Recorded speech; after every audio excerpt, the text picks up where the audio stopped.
All the voices you are about to hear come from the head and face of Damien Slash. Damien Slash. New to History Channel. Wow, look at the size of the spire on that one. It's Cathedral Chasers, tracking down the world's most extravagant. It's just a few meters in front of us. This is the largest cathedral in Europe, and it's going absolutely nowhere. The most decadent. Just look at the scale of the buttresses in the West Wing. I mean, you can imagine what it could do with those. And the most deadly cathedrals on the planet. Today, we're getting up close and personal thanks to local experts and cathedral enthusiast Cardinal San Martino from Barcelona. To be in the presence of something this old and this big, just look at my hands. That shaking is pure adrenaline. To Paris, France. That was a warning sound. He's telling us to run! Taking you closer than ever before. That there is 500,000 tons of sandstone. And it ain't playing nice.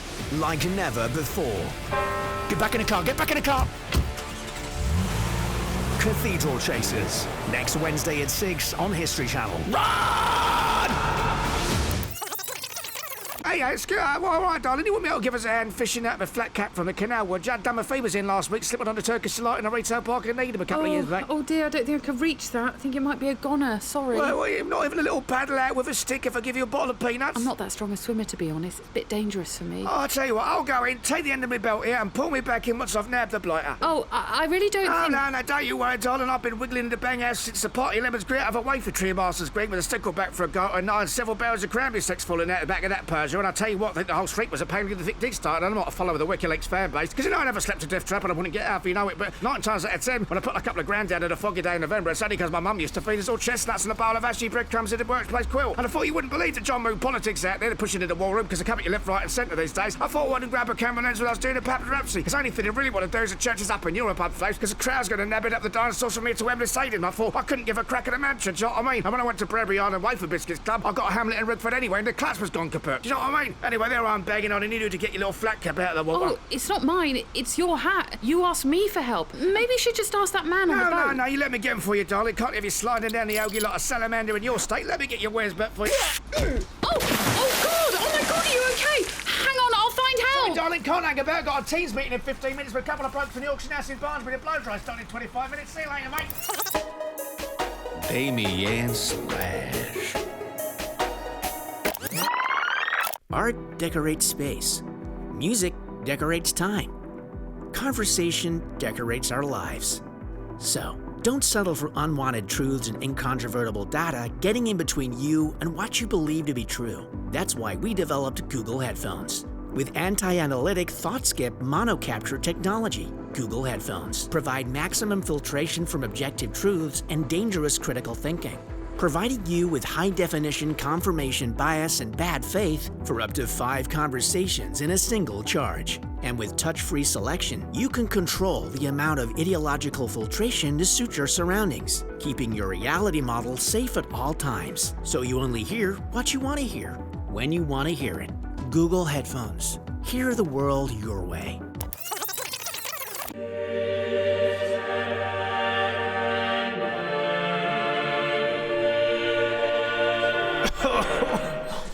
Sorry, guys. It's the mask, sorry. Well, Mark, could you just take the mask off for the singing, please? I don't think I should be taking my mask off, John. I'd rather be safe, so I'll be leaving that on, thanks. Okay, right. Just try not to cough. Okay, from the beginning, please. And...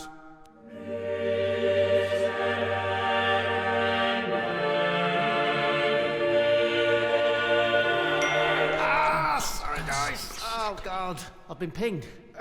Honestly, if you could just keep your phone on silent. If you've been pinged, please, we can do without you, really, but we can't keep stopping the rehearsal. It really is just unacceptable, so please tell us what you want to do. Oh, I'm so sorry, but I'm going to have to leave. I mean, if I'm pinged, I'm pinged, so better play it safe. Anyway, take care.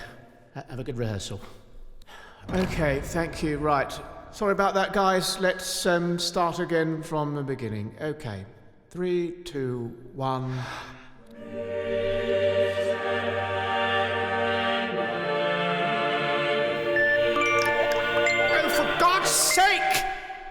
please raise your hand if you've just been pinged? Sorry, John. Sorry, Mike. Got a PCR test for Mr. Edward Speck.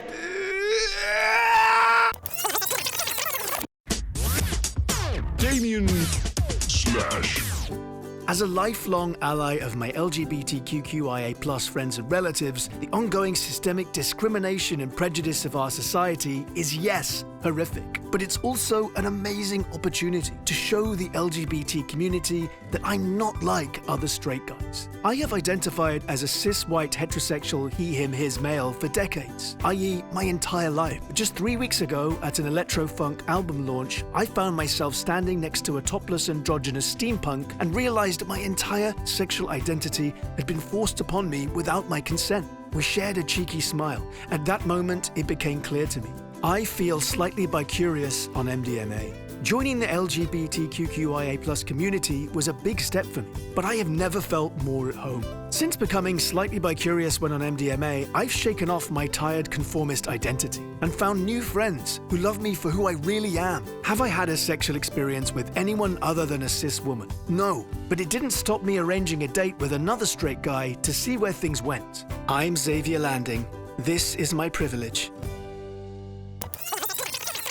How would I describe them? Well, it's trap house meets new build house meets clapstomp folk revival meets bluegrass meets purple grass meets Ecuadorian party songs meets clay slap meets emo choir meets forest rap meets Texas, the state, not the band, meets the sound of a marmoset attacking a steam cleaner, meets car park chant, meets someone else's doorbell, meets Albuquerque's annual agricultural seminar, meets river dance, meets eggs on a ledge, meets jive, meets world star violence, meets barn dance, meets holy water, meets Destiny's Child, meets the sound of a quad bike driving over a Capri-Sun. And we think he's going to do really, really well.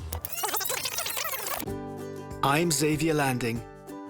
Having created a fake dating profile on Bumble, I agreed to meet Paul, a 46-year-old estate agent from Preston at the local Old Man pub in Clapham. After a 2-hour train journey to meet me, Paul was taken aback when he realized that I wasn't a 22-year-old cisgendered female fashion buyer. But when I explained to Paul that I wanted to challenge his preconceived notions of gender and sexuality, he said he would be willing to hear me out if I gave him a couple of lines of cocaine. After several hours of debate, I asked Paul if we should try taking things to the next level, but he declined. I then accused Paul of being scared, at which point he grabbed me by the neck and we did a hard man snog. We both agreed that we didn't feel aroused or turned on by it, but the important thing was that we'd explored the borders of our heterosexuality. Paul was a dipsomaniac, which means his personality changes when he drinks too much. And in order to keep him from leaving, I'd already bought Paul 4 bottles of wine. It was becoming clear that a change of venue was sorely required. I grabbed us an Uber Comfort back to my warehouse block in Camberwell and introduced Paul to my live workspace cohabitation community. By this point, Paul was finding it difficult to speak and accidentally threw one of our cheese plants out the window. So I said it was time to get him to bed. As someone who is slightly bicurious on MDMA, lying in bed with Paul was a massive step for me. As I lay there listening to Paul sleep talk about the best available block management solutions for a residential unit in Bedford, I realized that even though I found this person physically and culturally repellent, Paul was a living, breathing human with a complex soul as infinite and nuanced as the universe itself. And for a brief moment, I realized that I was falling in love. Not with Paul, but with life itself. When I woke up in the morning, Paul and all of my drugs were gone. And even though the MDMA had long worn off and I felt straighter than I'd ever felt before, it was amazing to be able to finally call myself a true member of the LGBT community. I'm Xavier Landing. This is my privilege. Damien slash. We asked our customers to break their silence and speak their truth. I hate baby animals. I lie down to pee. I don't like the smell of flowers. I'm sick of key workers. Get a life. I'm James and I breed wasps. Cake is too dry. I think all babies are ugly, including my own. I love wearing a mask. I still enjoy my Rolf Harris albums. I miss whale meat. Never apologize for who you are. Ryanair. Stay true to you. Just because Sophie's new, I'm going to explain how we develop TV here. So I'm going to ask you all to put your blindfolds on. I'll then pass each of you 2 throwing knives and ask you to throw them at one celebrity's name and one destination. And we'll go from there, see what ideas we come up with, and hopefully come up with some cracking TV. Okay, let's start. Chris, could you go first, please? Here we go. Martin Clunes to Cambodia. Oh, yeah, I like that. Brilliant. Really nice. No, I like that. It's a great start. Thank you so much. All right, pass it on. Oh. Sophie. Alan Carr to Yes, the Yemen. Oh, that's brilliant. I love that. It's like salmon fishing, isn't it? Salmon fishing in the Yemen. Did you see that? Yes. That was a Chatty great one. man. Yeah, no, really good. He's Okay, quite chatty. let's keep these ideas moving. Jesse, just go for it. David Williams. Yeah, that's a really good one. I love it. To Greenland. Yes, get Oh, in. well. Write is it so down. good. Write That's that down unbelievable. right now. And I tell you what, let's just do one more. Sue Perkins, Oh my God. Japan. Oh my Yes. God. Yes. Fish out of water. Anyone fish out of Fish water? out of in water. Japan? Anyway, great work, guys. See you at the NTAs. Welcome to Trump Tao, Taoist Parables with me, former President of the United States, Donald J. Trump. There once was a farmer in ancient China who owned a horse. Really nice horse, so good. You were so lucky, his neighbors told him, to have a horse to pull a cart for you. So lucky. Horses are very special. The farmer replied, maybe, because he was very humble. He was a very humble man, very good man, really amazing. And one day, the farmer didn't latch the gate properly, really stupid, and the horse ran off, gone, completely gone, disappeared. Oh no, what a disaster, his neighbors cried. Such terrible misfortune, really negative people. But the farmer replied again, as always, maybe, because he didn't judge. A few days later, the horse returned, bringing with it 6 wild horses. Unbelievable. How fantastic, you're so lucky, his neighbors told him. Now you are rich. He had a lot of horses now, you wouldn't believe it. Many, many horses, a lot, really, a huge amount. But the farmer replied, as always, maybe. Later that week, the farmer's son was breaking in one of the wild horses when it kicked out and broke his leg really bad. You don't want to have your leg broken by a horse, I can tell you that much for free. Oh no, the neighbors cried, such bad luck all over again. The farmer replied, maybe. Unbelievably humble and wise, probably the most humble and wise farmer we've ever known. The next day, soldiers came and took away all of the young men to fight in the war. They didn't need to have a war. There was no need for a war at all. No need. The farmer's son was left behind because he had a broken leg. He couldn't fight. He was not in a fighting state with a broken leg, completely, really, totally useless. You are so lucky, the neighbors cried. Maybe, the farmer replied. So the moral of the story is things can look really bad, so bad, really awful. But from those things can come great things, amazing things you wouldn't believe, so good. Damien slash. God, look at the size of this salmon! I nearly had my glasses off. Oh, no. I don't like that.